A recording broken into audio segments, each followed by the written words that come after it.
Hey les bambins, j'espère que vous allez bien, en tout cas moi ça va nickel.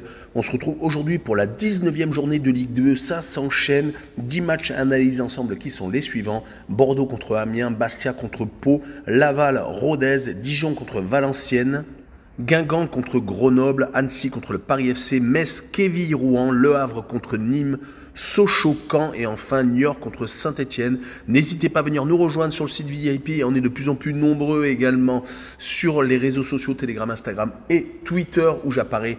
Allez voir en description et à l'écran, il y a tout ce qu'il faut, les liens, vous cliquez dessus et vous nous rejoignez. N'hésitez pas également à mettre un petit commentaire, un petit pronostic, votre pouce pour faire remonter la vidéo et pour valider mon travail. Et également, abonnez-vous, on est au-delà des 12 500.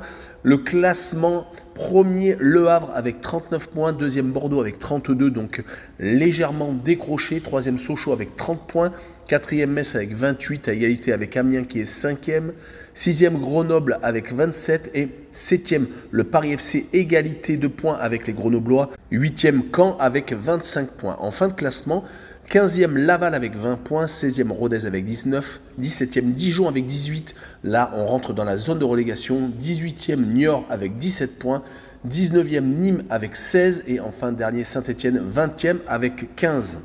Et on attaque avec les Bordelais contre Amiens. Bordeaux est second alors que Amiens est 5e à seulement 4 petits points des Bordelais. Ça va être un match, quoi qu'il arrive, serré. Les Bordelais viennent de louper le coche avec un 2 buts partout à Caen, alors qu'ils menaient 2-0 sur 2 buts de Josh Madja. Mais les 2 buts encaissés en deuxième mi-temps leur font perdre du terrain par rapport au Havre, qui a maintenant 7 points d'avance. Les Bordelais ont été éliminés de la Coupe de France par Rennes, mais sans démériter. Et juste avant, ils avaient battu Sochaux 2-1, donc ils gardent pour l'instant la place de dauphin. Ils vont être obligés donc de s'imposer contre Amiens qui de son côté vient de faire un but partout contre Guingamp. Ils avaient réussi à s'imposer 3-0 à Laval et la reprise avait été plutôt compliquée, mais ils avaient réussi à faire un but partout à Valenciennes. Donc depuis la reprise, c'est 2 matchs nuls et une victoire, mais à l'extérieur. Sur ce match-là, je les vois perdre 2-1 à Bordeaux et je vois le plus de 2 buts sur le match, une cote à 1,61. On enchaîne avec Bastia contre Pau. Deux équipes qui se suivent au classement, qui sont l'une derrière l'autre. Quand on prend le classement, c'est 11e pour Bastia et donc 13e pour Pau. Seulement 3 points d'écart entre les deux formations. Et les Bastiais n'ont pas encore perdu pour l'instant depuis la reprise. 2 victoires à domicile à chaque fois sur le score de 1-0 contre Caen et Valenciennes. Et on fait match nul à Quevilly-Rouen, un bon point pris. Une qualification à l'arrache contre Évreux en Coupe de France. Finissent de montrer que les Bastiais sont pas si mal que ça en ce moment. Ils vont jouer contre les Palois qui viennent de faire 0-0 contre Grenoble en milieu de semaine et qui, depuis la reprise, avaient pourtant perdu 2 fois contre le Paris FC et Niort. Se sont qualifiés tout de même contre Montpellier et ont fait un exploit en Coupe de France 2-1. Mais je le vois tout de même perdre encore 1-0 et je vois le moins de 2,5 buts sur le match, une cote à 1,52. On poursuit avec Laval contre Rodez. Laval vient de perdre 1-0 à Saint-Etienne et vient d'enchaîner sa 3e défaite consécutive depuis la reprise. Donc attention aux Lavallois qui sont en train de s'enfoncer tout doucettement, surtout qu'ils n'ont pas marqué un but sur les 3 matchs. Ils vont jouer contre Rodez qui vient de se faire accrocher à domicile contre Niort, mais qui a réussi à se qualifier à Monaco alors qu'ils perdaient 2-0 et ils sont venus faire 2-2 et gagner au pénalty. Donc c'est vraiment très intéressant, surtout que juste avant ils avaient battu Dijon enfin. C'était depuis longtemps une victoire attendue en Ligue 2. Et sur ce match, je vois bien les deux équipes s'accrocher et faire un but partout avec le Omnobet et le match nul rembourser 6 victoires de Laval à domicile, une cote à 1,81. La rencontre suivante sera Dijon contre Valenciennes. Les Dijonnais viennent de perdre au Paris FC 3-2. Attention aux Dijonnais qui sont pourtant une équipe qui est ambitieuse à chaque début de saison et qui malheureusement n'a pas les résultats escomptés. Ils sont même relégables actuellement. Ils ont perdu 2 matchs consécutifs à l'extérieur, à Rodez et donc au Paris FC. Heureusement, le match de reprise avait été une victoire assez cinglante contre Laval à la maison. Rappelons que juste avant la coupure internationale, ils avaient fait 0-0 très intéressant contre Grenoble. Leur adversaire est Valenciennes et les Valenciennois sont également en train de marquer le pas car ils n'ont pas gagné depuis la reprise, ont perdu 2 fois à l'extérieur à Bastia et encore au Paris FC, le même adversaire d'ailleurs que Dijon. Et ils viennent de se faire accrocher à la maison contre Annecy, 2 buts partout, sont passés proches de la défaite. On remarquera dans les résultats de Valenciennes qu'ils sont beaucoup mieux à la maison. Ils n'ont plus perdu d'ailleurs depuis un petit bout de temps. À l'extérieur, par contre, c'est très compliqué. C'est pour cette raison que je vois Dijon s'imposer 1-0. Et je vois le draw no bet avec le pari remboursé 6 match nul avec une cote à 1,48. On continue avec Guingamp contre Grenoble. Guingamp fait également partie des équipes qui déçoivent cette année. Ils étaient pourtant assez bien partis et faisaient partie des favoris de ce championnat. Mais malheureusement, sur les 5 derniers matchs de Ligue 2, c'est très compliqué. Ils n'ont gagné qu'une seule fois, c'était à Nîmes lors du match de reprise. Mais sinon, c'est 2 défaites à domicile et 2 matchs nuls. On peut même poursuivre qu'à domicile, c'est 3 défaites sur les 5 dernières réceptions. Ils vont en plus recevoir Grenoble, qui est une équipe très sérieuse de notre championnat, et qui espère en fin de saison avoir une des places en play-off, voire même une place directe en Ligue 1. Mais malheureusement, leurs résultats sont en dents de scie. 2 défaites lors des 2 matchs de reprise contre Quevilly-Rouen et Metz, une seule victoire contre Nîmes, et ils viennent de faire 0-0 à Pau.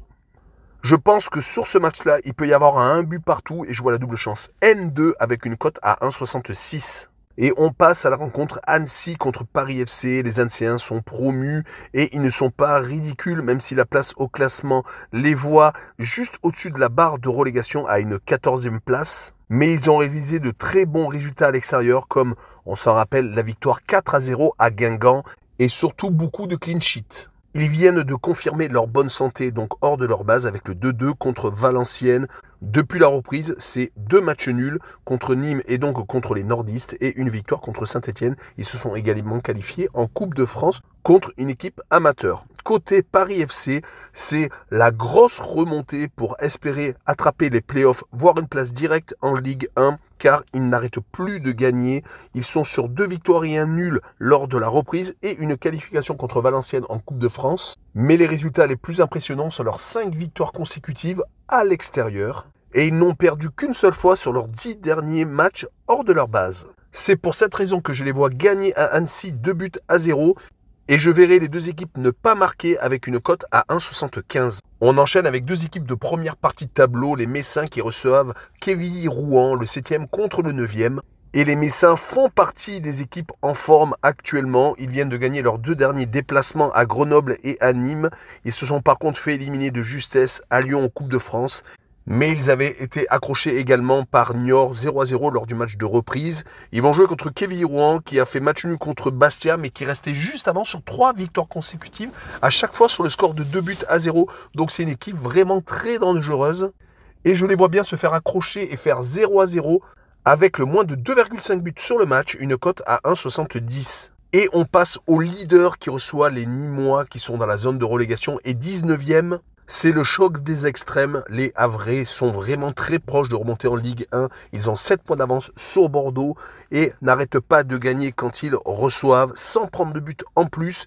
Quand on prend leurs 5 derniers matchs de Ligue 2 à domicile, c'est 5 victoires d'abord. Et à chaque fois donc en clean sheet, ils avaient battu Annecy, Bastia, Metz, Bordeaux et Sochaux. Que du lourd sur la fin. Et comme à l'extérieur, ils ne perdent pas non plus, donc ils prennent de plus en plus d'avance. Et ils vont jouer contre des Nîmois qui ne s'en sortent plus, qui viennent de se faire éliminer de la Coupe de France à Grenoble.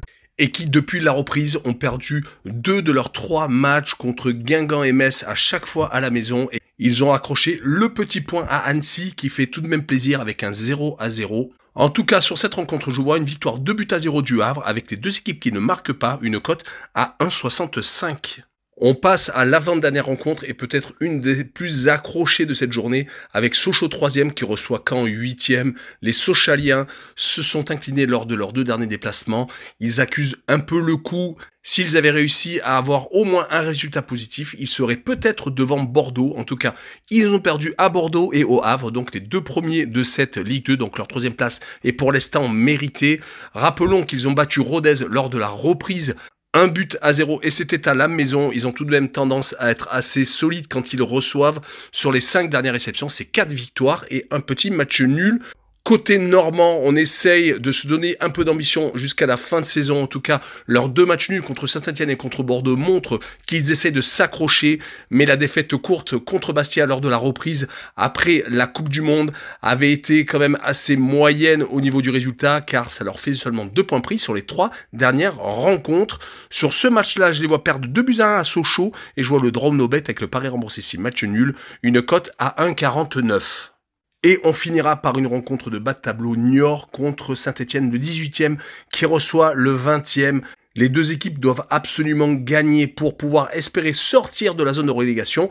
Pour Niort, ça peut être jouable. Par contre, Saint-Etienne, ça pourra juste les rapprocher de Rodez, si bien entendu, les Rodésiens perdent lors de cette journée. Les Niortais, pour leur bilan sur les 5 derniers matchs de Ligue 2, c'est assez encourageant car ils n'ont plus perdu depuis 4 rencontres, mais par contre continuent à enchaîner les matchs nuls, 3 sur les 4 dernières journées.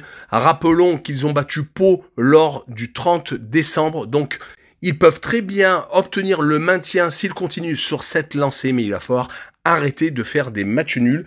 Ils jouent contre les Stéphanois qui ont enfin gagné une rencontre. C'était contre Laval. C'était en milieu de semaine 1-0. Mais qu'est-ce que c'était compliqué. Un but de Cafaro. Ils viennent d'enchaîner 2 réceptions consécutives. Ça leur a permis de retrouver peut-être un petit peu de confiance car ils avaient juste avant fait match nul contre Caen, un but partout, égalisant quasiment dans les arrêts de jeu par Charbonnier, leur nouvelle recrue.